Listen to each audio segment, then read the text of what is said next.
Emily Dickinson said over a century ago that there is no frigate like a book to take us lands away. And it's true.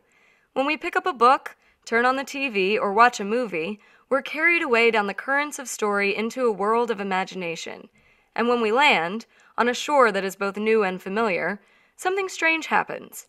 Stepping onto the shore, we're changed. We don't retrace the footsteps of the authors or characters we followed here.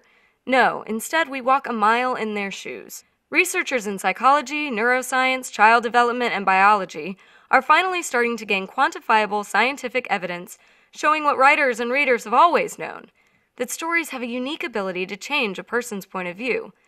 Scholars are discovering evidence that stories shape culture, and that much of what we believe about life comes not from fact, but from fiction. That our ideas of class, marriage, and even gender are relatively new, and that many ideologies which held fast for centuries were revised within the 18th century and redrafted in the pages of the early novel. Imagine a world where class and not hard work decide a person's worth. A world where women are simply men's more untamed copy.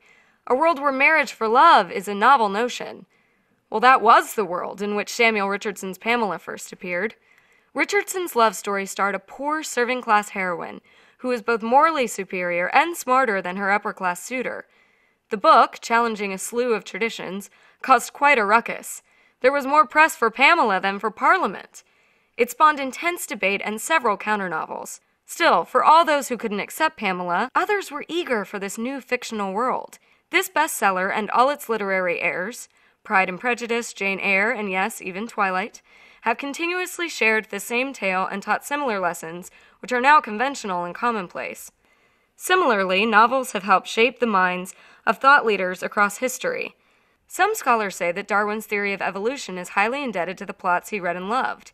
His theory privileges intelligence, swiftness, and adaptability to change, all core characteristics in a hero.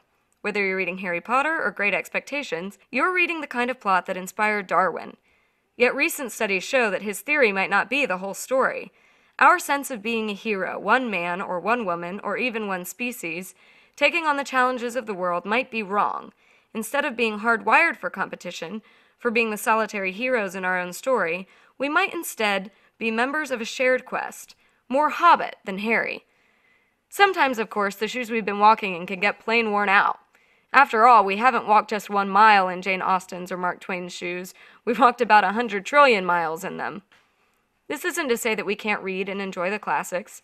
We should travel with Dickens. Let Pip teach us what to expect from ourselves. Have a talk with Austen and Elizabeth about our prides and prejudices. We should float with Twain down the Mississippi and have Jim show us what it means to be good. But on our journey, we should also keep in mind that the terrain has changed. We'll start shopping around for boots that were made for walking into a new era. Take, for instance, Katniss Everdeen and her battle with the Capitol. Can Hunger Games lead us into thinking about capitalism in a new way? Can it teach us a lesson about why the individual should not put herself before the group? Will Uglies reflect the dangers of pursuing a perfect body and letting the media define what is beautiful? Will Seekers trot a path beyond global warming? Will the life and death struggles of Taklo, Kalik, Lusa, and the other bears chart a course for understanding animals and our place in their world? Only the future will tell which stories will engage our imagination, which tales of make-believe will make tomorrow. But the good news is this: there are new stories to venture in every day, new tales that promise to influence, to create, and to spark change, stories that you might even write yourself. So I guess the final question is this: what story will you try on next?